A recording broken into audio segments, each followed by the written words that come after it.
से रेक्टिफिकेशन होता है। और डीसी डीसी चॉपिंग मीन्स जैसा हम 110 वोल्ट डीसी दिया तो उनको वेरियस टाइप के डीसी डीसी कन्वर्टर लगा के उसको डीसी से डीसी कन्वर्शन करना पड़ता है, दैट इज चॉपिंग। डीसी से एसी करना, इन्वर्शन, तो ये हमारा जो डीसी हमने 110 दे दिया बैटरी का, तो उसको हमको चाहिए 230 एसी। 230 एसी काहे के लिए चाहिए? सिग्नल ऑपरेट करने के लिए। तो सिग्नल का सप्लाई रहता है 230 एसी, तो वो डीसी से एसी इन्वर्शन होता है। एसी से एसी स्टेप अप या स्टेप डाउन, जैसा हमारा इन्वर्टर निकालेगा 230 वोल्ट एसी निकालेगा, उसको हमको 110 वोल्ट एसी करना है सिग्नल के लिए और ट्रैक ट्रांसफार्मर के लिए। तो ये उसमें 4 स्टेजेस एक ही इसमें होता है।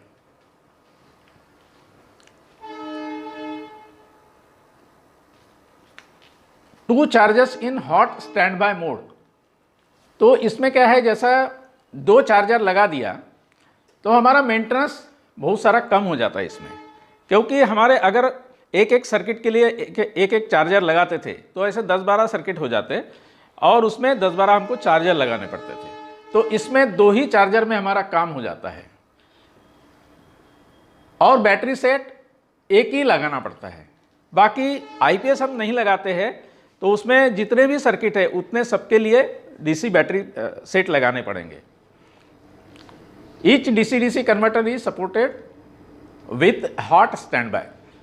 भी इसमें जैसा हमारे यहाँ एक चार्जर होता है, एक बैटरी होता है एक सर्किट के लिए, तो उसमें कैसा चार्जर बंद भी हो गया तो डीसी बैटरी पे चलते रहेगा सप्लाई। मगर यहाँ पर हमारा एक डीसी डीसी कन्वर्टर है, ये समझो एक बंद हो गया, बंद होने से सप्लाई हमारा चले जाएगा। इसलिए डीसी डीसी कन्वर्टर में आपको एक standby, hot standby रखना पड़ेगा, continuous power to signal circuit even in the absence of the DG local power supply. तो इसमें आपका डीजी लोकल पावर सप्लाई नहीं है, फिर भी सिग्नल को कंटिन्यूस पावर सप्लाई जाते रहेगा। Auto change over from charger 1 to 2 and inverter 1 to 2।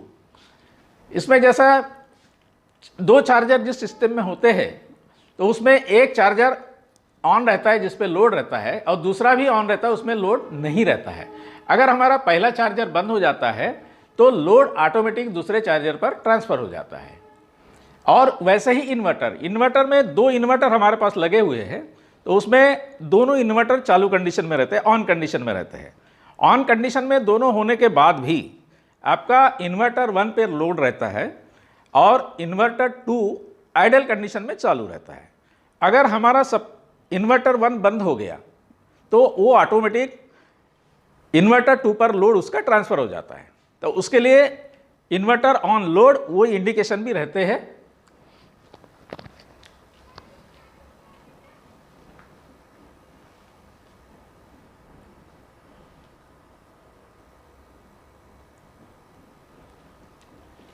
Total IPS system is built over 3 panels and 1 monitoring panel. इसमें पैनल 1 में एसएमपीएस पैनल होता है। एसएमपीएस मीन्स उसमें एसएमआर होते हैं, एसएमआर बैटरी चार्ज करने के लिए। और पैनल 2 में एसी डिस्ट्रीब्यूशन पैनल। इसका मतलब है एसी डिस्ट्रीब्यूशन, एसी जहाँ कहाँ डिस्ट्रीब्यूट करना है हमको, सिग्नल के लिए डिस्ट्रीब्यूट करना है, ट्रैक के लिए डिस्ट्रीब्यूट करना है। और उसमें जैसा इन्वर्टर रहेगा, ट्रैक ट्रांसफार्मर रहेगा, सिग्नल ट्रांसफार्मर रहेगा।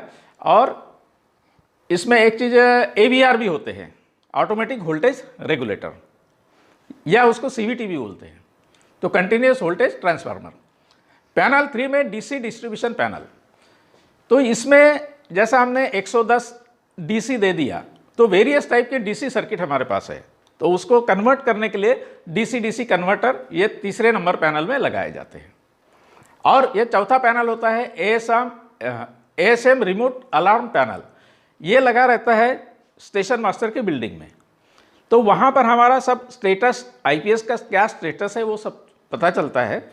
और कुछ अनयूजुअल होता है, उसके अलार्म जो आते हैं वो उसको मास्टर को ऑडियो और वीडियो दोनों अलार्म उसको जाते हैं।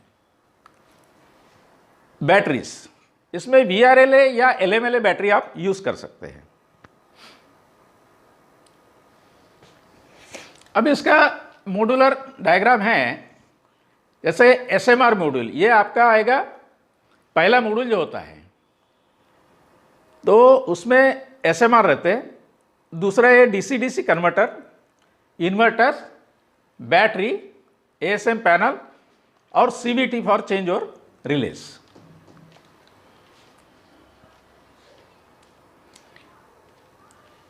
हमारा 230 इनपुट यहां से आता है, मेन इनपुट। इसका रेंज दिया है 160 से लेकर 275 वोल्टेज तक, और ये आता है एलपीडी बॉक्स में। एलपीडी बॉक्स में आने के बाद में ये एसएमआर को जाता है, 230 एसएमपीएस 230 एसएमआर को जाएगा, फिर इसका एसएमपीएस में कन्वर्ट करेगा 110 डीसी। 110 डीसी आपका बैटरी चार्जिंग के लिए भी जाएगा और सर्किट के लिए भी जाएगा। तो ये आपका डीसी डीपी में जाएगा और इधर पॉइंट मशीन ऑपरेट करने के लिए जाएगा। उसके बाद ये एसी डीपी में भी जाएगा, 230 एसी डीपी में जाएगा इधर से, और एसी डीपी में 230 आने के बाद में ट्रैक फीड चार्जर को जाता है, वाया ट्रांसफार्मर जाएगा और सिग्नल लैंप में जाएगा, तो ये भी ट्रांसफार्मर के थ्रू जाएगा। डीसी डीपी से ये वेरियस टाइप के उसमें डीसी डीसी कन्वर्टर होंगे, वो सभी रिलेस को जाएंगे, इंडिकेशन पैनल को जाएंगे और एक्सेल काउंटर को जाएंगे। और ये जो दिया है पीएफसी टू डाटा लागर, तो हमारे आईपीएस में जो फॉल्ट जनरेट होते हैं वो मॉनिटर करने के लिए हम डाटा लागर के थ्रू उसको मॉनिटर कर सकते हैं। तो ये पोटेंशियल फ्री कॉन्टैक्ट होते हैं इसमें, वो पीएफसी के थ्रू डाटा लागर में हम डिजिटल इनपुट करके मॉनिटर कर सकते हैं।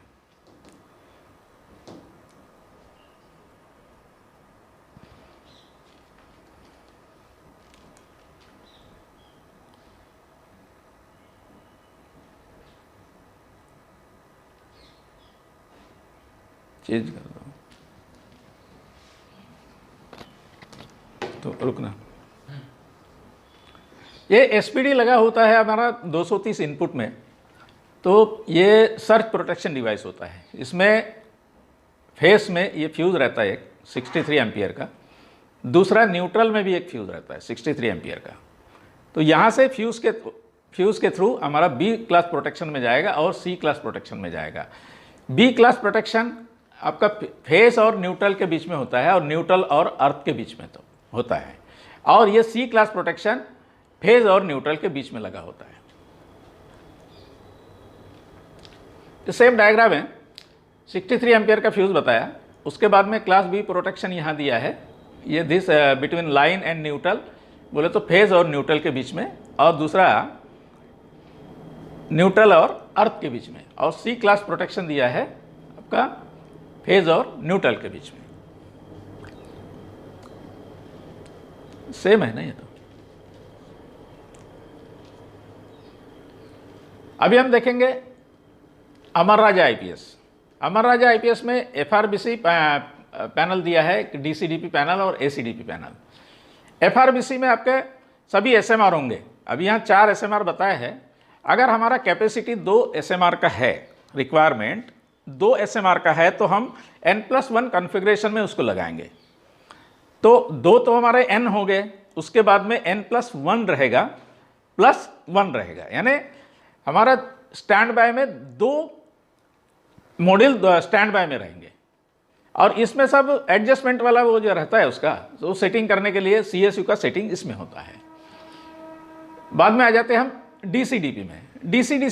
DCDP में वेरियस टाइप के DC कन्वर्टर होंगे जो हर एक सर्किट के लिए लगते हैं, वो सब यहाँ रहेंगे।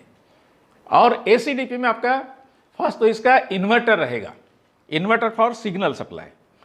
उसके बाद में सिग्नल सप्लाई में इन्वर्टर 1 और इन्वर्टर 2। उसके बाद में हमारे दोनों इन्वर्टर अगर बंद हो जाते तो हम क्या करेंगे?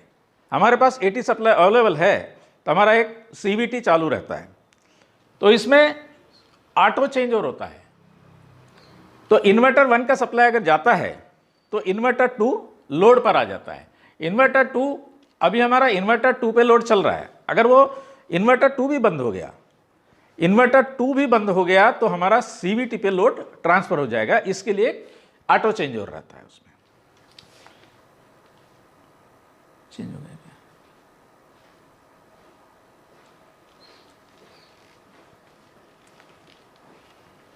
FRBC पैनल में उसको SMR पैनल भी बोलते हैं, SMPS बेस्ड पैनल भी बोलते हैं। SMPS switch board power supply,